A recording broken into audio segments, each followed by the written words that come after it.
Acosta. Welcome to RezStyle. I'm here with Nicole LaRoche from Brule, and we're down here at Indian Summer in Milwaukee. They just got done performing through the weekend. Yeah. And you've been working on some projects by yourself as well, I believe. Can you tell us a little bit about that?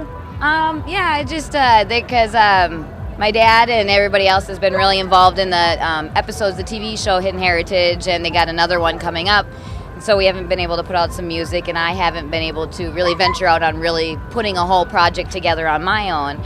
So I decided to start a new project that's all comes from me and really working on what I have creatively to offer, flute and even just producing and putting a whole project together and what it takes to do that and everything. So I'm really shooting for.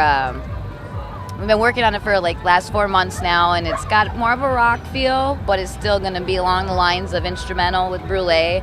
Looking forward to doing some really cool collaborations in the project too, and even some side projects, and having a big benefit song that I'm working on too, and so it's pretty cool, like just working with different people, being outside of that, and something different than the whole Brule thing, but definitely like.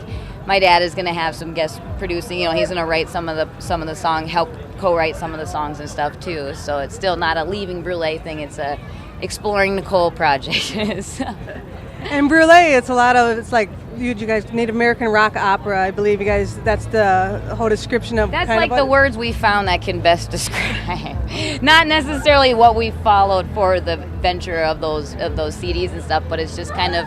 The way we've best found to describe that project. Plus, we had to give a name to the whole group too, not just my dad. So once we all became, a big dancers in the band and everything else, we needed a name for the whole group too. So that's what the American Indian Rock Opera was. What's it been like growing up in Brule and traveling the country?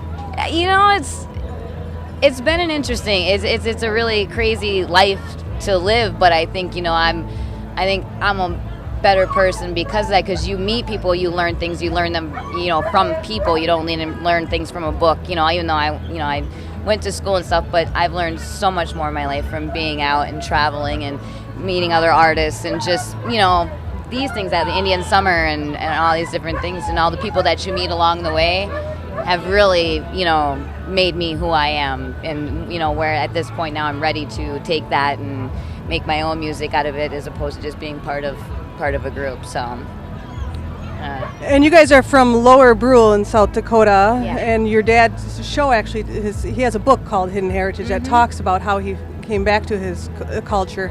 How was that for you guys to all come back home? Yeah, it was, it's a funny question because for my dad it was his thing, and that inspired all this music, and for him it was that, and I think for every single one of us it's a different, at the time I was wild, wanting to travel the world, hippie girl anyways, so for me going there was exciting, and it was like to know that it was family, and to, but for me some people were scared and confused and stuff, but I was just ready for adventure, so to me that was like a really cool adventure, and it was, and then to see the life that those, in the homes, but actually go back and live there and see that and be a part of that, it was definitely coming from the suburbs in Minneapolis that I grew up to. That was a big, shocker because, we were taught things in my school, we weren't taught that it was, that Native Americans were bad people and all these things, that we were taught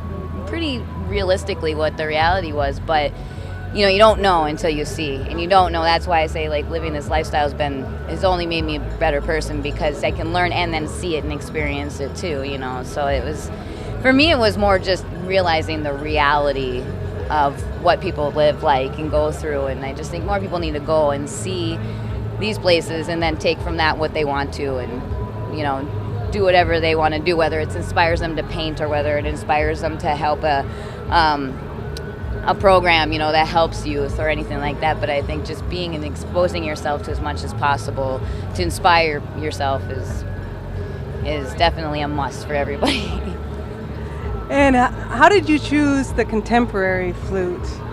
Well, I was actually in growing up before, my dad found his family and everything. That was what I did in school. I wasn't an athletic type. That was my brother. And I just, so school started in band, and actually the flute was the last thing on my list. I didn't want to play it. I just put it on there because my aunt played it, and so I thought it'd be cool. But I wanted to.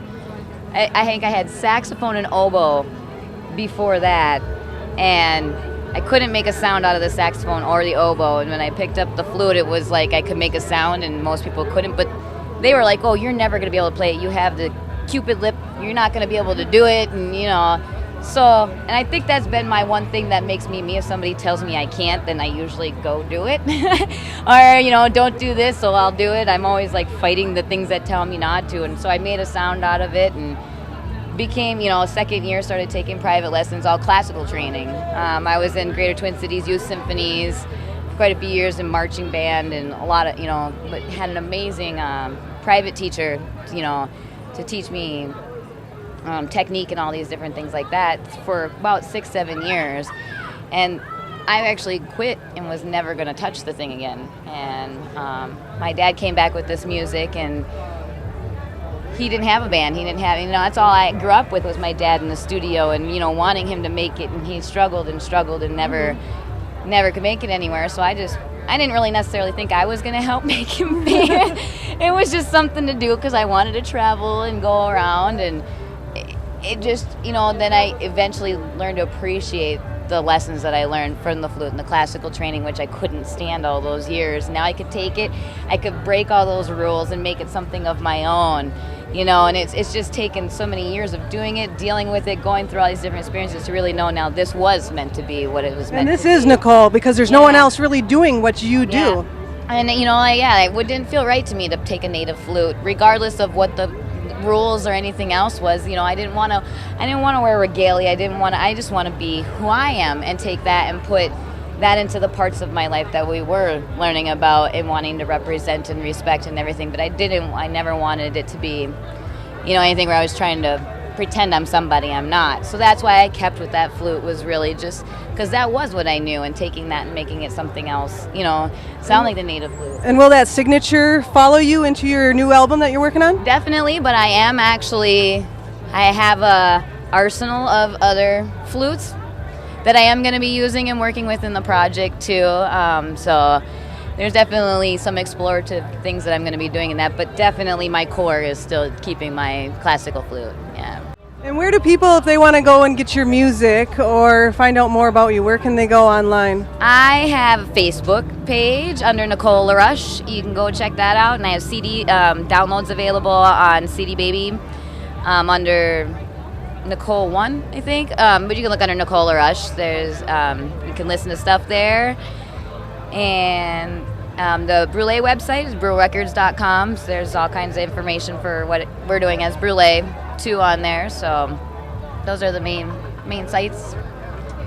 And growing up with your father, and what is the one thing that sticks out for you that you've learned from the man that he is? Patience.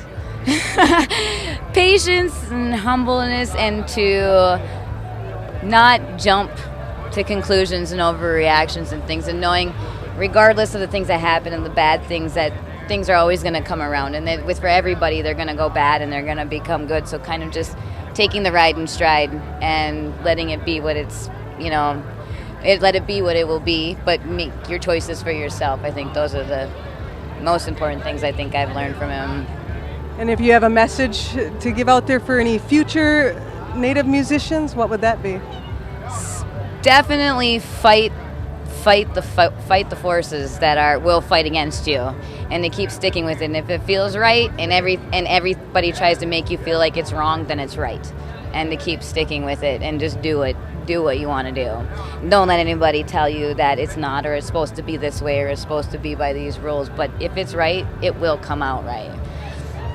And you said you had some artists that you're going to be working with, that you're hoping to work with. Do you want to mention that at all? Or you want to keep that a secret? I'm going to keep it a secret, and it's still in the works. It's still in the works. Nothing's totally set in stone yet. So I'm hoping, and even to get some other people, if they want to contact to work on some things. I'm just, that's the part that we're just starting to explore, doing some collaborations and stuff like that. So you can definitely go to the website and get a message if anybody wants to try and work on a song or something like that for the project. So within the next year, everyone should be looking for something new? Within the next few months, we'll be posting things. We're going to keep even trying doing, like when we have jam sessions and writing a project, we're going to do little short videos on YouTube and post them up on the website. We're going to have exclusive pictures, even like from this, I started taking pictures on stage and stuff like that. So posting those up on Facebook and everything else too. And so people can come check out and kind of go along for the ride with us, developing this project, and still looking for a name for the project, so people can give some suggestions on there too. Great. Well, I appreciate you taking some time and talking with me. Yeah, and the new microphone. And We're the going new to announce microphone. the new microphone. Indian Country TV microphone on RezStyle. Yeah. It's Kimberlie Acosta on RezStyle with IndianCountryTV.com. Thank you.